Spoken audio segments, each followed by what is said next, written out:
What's up, guys? It's Ryantium here, and today we are back in Skyrim.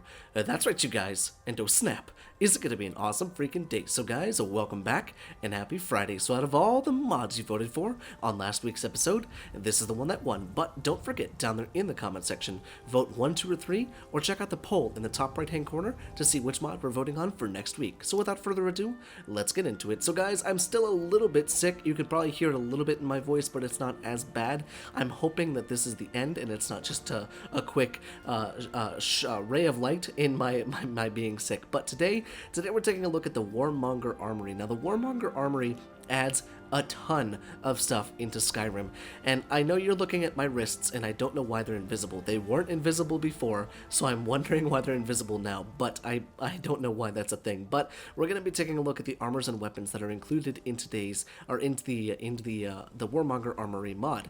But the first thing I want to start off with is, I'm sure you can see I have Dragon Priest masks on my butt. I got them on my waist. Well, that's actually part of this mod, and they're craftable Dragon Priest masks within the Forge that allow you to also have the magical abilities and the enchantments on the Dragon Priest masks without even wearing it, which is a really nice ability for those of you that want to maybe stack the abilities of your Dragon Priest masks, which is a really, really cool thing. So without further ado, let's start this out. So all of the armors can indeed be crafted within the Forge. The Sky Forge is the only way to get the Nord Hero armor that can be found in the Ebony section. So there is one armor that can only be crafted within the Skyforge, but all the weapons are temperable, enchantable, and the armors are also temperable and enchantable, which is really, really good, because then we don't have to check it out in today's mod showcase. But the one that I'm wearing right now is the Netch leather armor with the Dunmerry ebony blade. Now, this armor is a light armor suited mainly for, thieves and assassins. It honestly reminds me of the Morag Tong, I think is what they're called. The kind of the elf people, or not the elf people, yeah, the elf people from Solstheim and Morrowind. I think it's the Morag Tong, but what's cool about this is it combines the heavy chitin helmet with a face mask and some leather, as well as maybe some Telvanni robes and all sorts of that stuff. I gotta pull my finger off the joystick. It was hurting my thumb. But a lovely looking armor, very nice, especially for assassins and thieves. The shoulder plates are very reminiscent of the chitin gauntlets, which is what I would imagine they're kind of modeled after. But what's cool is this uses the Netch leather as opposed to the regular leather. It's really, really kind of cool. And then the weapon is the typical ebony sword with a little bit of customization on it to make it stand out from the regular ebony blade. Now, we're also going to take a look at some other ones, and we're going to go ahead and get to those ones later, but this is pretty much all of the stuff that it comes with inside of the mod. It's a lot of stuff to go through today, so buckle in. But today, let's go ahead and take a look at the Nord Hero armor. Now, this one comes with two weapons. It comes with a one-handed sword right here and a two-handed sword right here. But it also comes with a shield, and I don't know why I didn't equip the shield. Let's go ahead and take a look at that. It's actually Ysgrimmor's shield, and I don't know why, but the weapons are invisible now. What's going on? There we go. Okay, so the weapons are not invisible. We're good to go on that front. But this weapon is the same weapon that you get in a two-handed version. It just sits on your back as opposed to being used in one hand. What do you know? But the shield is Ysgrimmor's shield. Obviously, this is modeled after the ancient Nord armor with the helmet and stuff like that, as well as the boots, the ancient Nord armor. But what's nice is I love this dragon skull that sits on my right shoulder with the wolf, kind of the wolf companion armor gauntlets. Looks really, really cool. Plus, you can wear your Dragon Priest masks with this as well, which is also a very nice feature to have. But it's a beautifully done armor, nice, bear pelts draped along your back, and all sorts of that good stuff. Beautifully done armor, with the weapon also being very, very cool. Now, this is a very heavy armor, and the weapon itself does a decent bit of damage for it being, for me being the level that I am, and for it being the level that it is. But let's go ahead and take a look at what the Ysmir's Fang looks like on your back and in your hands. So obviously, it's kind of like Wuthrod and an ancient Nord sword in one, which is honestly kind of cool. It takes, a lot of stuff from the ancient Nord culture and stuff like that, which is why it's called the Nord Hero armor. Beautifully done armor as well. But let's move on to the next one, and that is the Pathfinder armor. Now, the Pathfinder armor is a lighter armor that comes with a shield that is actually an iron shield and a hide shield, like morphed into one. and then it comes with a shrunk down greatsword, iron greatsword that goes into one hand, which is really nice to see. Now, what this reminds me of is kind of like a brigand or a mercenary, kind of like a pirate almost. But then again, it's also very reminiscent of the Thieves Guild with the helmet and the hood. Now, the hood is the Thieves Guild hood, but it doesn't have the same enchantments. But it's kind of a nice looking armor just because it reminds me of exactly what someone, you know, if they were a mercenary would wear, or a bandit, like a bandit highwayman or something like that. It's not too flashy, it's light armor, so it's easy to move around in, and not to mention you've got this like shrunk down iron greatsword that's pretty heavy hitting, and then a nice iron shield with the hide accents for a little bit more added protection.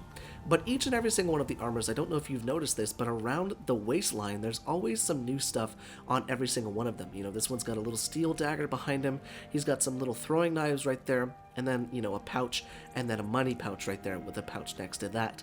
Kind of nice to see a bunch of customization, especially with like the bandoliers that come across his chest, and the straps that come across his chest and his back as well. Very, very cool, nice shoulder pads, really, really nicely done with the armor.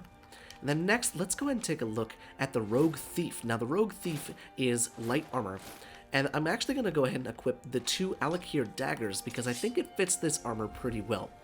I honestly, the way I look at this armor, it's one of two things. One could be a thief slash assassin in a big city such as Solitude or Whiterun, or two, it could be someone who is more so suited for the desert that is, you know, grave robbing almost. Kind of, you know, I don't know if I'm on the right track there, but it's certainly a beautifully done armor. And again, with the customized stuff around the waist. And I'm sorry I keep having to let go of the right thumbstick because it hurts my thumb because I have to keep it held down this entire time.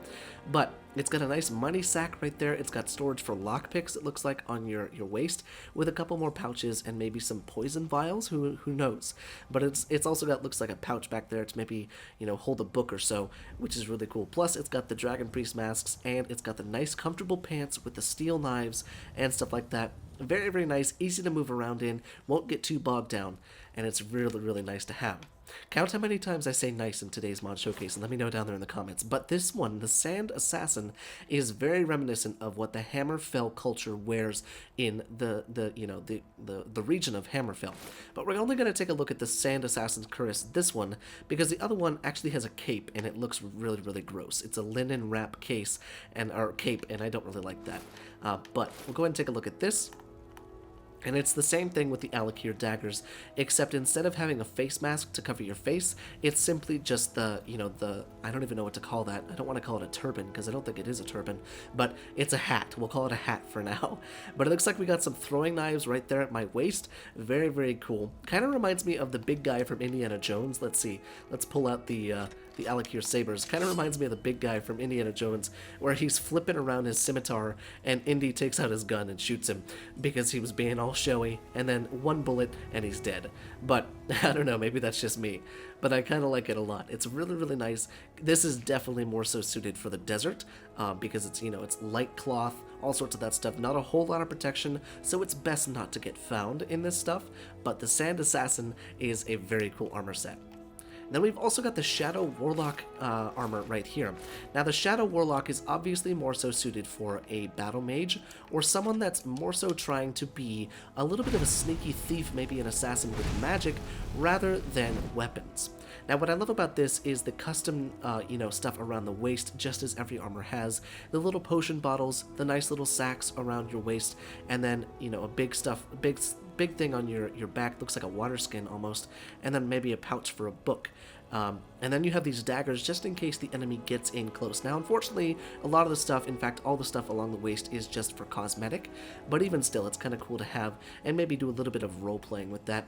But it's very reminiscent of maybe some Telvanni robes, as well as maybe some college mage robes, but very, very nice. Plus the leather bandoliers and the leather straps, really, really cool and nicely done. Really high resolution textures too in this mod, which is very cool to see.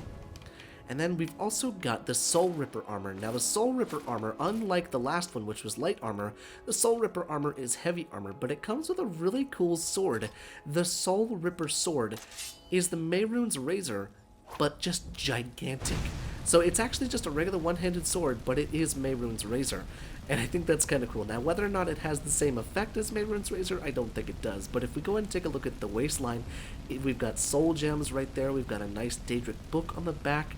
We've got the Dragon Priest masks. And then on the back, we've actually already got Mehrunes Razor right there in a little scabbard. And then on our side is a giant scabbard, or a sheath, for the big Mehrunes Razor. But it's just the Soul Ripper sword is what we'll call it. But what I love about this armor is it's a mixture between the Ebony armor as well as the Nightingale armor. Very well done, and maybe a little bit of Daedric as well. The hands kind of look like Daedric gauntlets, but very, very cool nonetheless. Beautifully done sword. I love this armor so damn much. And then we've also got, let's see, what else do we have? We have the Telvanni robes. We've all seen Telvanni robes. They're not anything really too special. I think they're really well done. They're really pretty, but we don't need to take a look at them. But the last one that we're going to take a look at is the Wandering Knight. Now, the Wandering Knight doesn't necessarily have a weapon that goes with it, but we're going to go and take out the Pathfinder sword because the shield is the coolest part of it. It's got this really cool symbol on it. Kind of reminds me of a Templar or a Crusader or even a Vigilant of Stendarr. That's the feeling that I get from this entire getup, is the fact that it could possibly be someone who is very high up, maybe a high-ranking captain or officer within the Vigilant of Stendarr, I think it's just kind of cool. Now, it's a mixture of, looks like some steel plate, the Dawnguard heavy armor, maybe a little bit of the iron armor, and all that stuff, plus maybe some accents from the Vigilant of Stendarr's robes, which is really, really cool. Not to mention, I think the hood is indeed a hood of the Vigilant of Stendarr, but the gauntlets, they don't look like anything I've ever seen within Skyrim. I could be wrong, but it doesn't look like anything that I've seen in Skyrim. And then the shield is a beautifully done, wooden shield with the, the Templar / Crusader shield look with the, I don't even know what kind of shape that is. Let's see, 1, 2, 3, 4, 5, 6. It's a hexagonal shape. But it's really, really nice. Now, each and every single one of these armors, like I said, guys, can be found in the miscellaneous, or not in the miscellaneous, but in all of these, separate smithing areas and different types. But here are the different, Dragon Priest masks that you can have. You can even have Mirak on your belt, which is very cool. But you can do the belt left and belt right, which is very nice. But here you have the Telvanni robes, as well as, let's see, I think there's actually, yeah, right here, the Vigilant of Stendarr hood, and then the Vigilant tunic. But we've all seen those throughout Skyrim. I'm pretty sure you can get those regardless of whether or not you have this mod installed. But like I said, all of the armors are enchantable, temperable, weapons are also enchantable and temperable as well. Now, this last armor was indeed a heavy armor because of the, the heavy nature of what it looks like. But you have a nice mixture of heavy and light armors, which allows anybody to use this mod the way that they want to. So guys, I very much hope you enjoyed today's little mod showcase, and if I missed anything, do please let me know down there in the comment section. And once again, I apologize for the quality of my voice. I'm hoping it is up to par on the weekend. If it's not, then I'm gonna be in trouble. But guys, I love you so much, and I'll see you in the next video.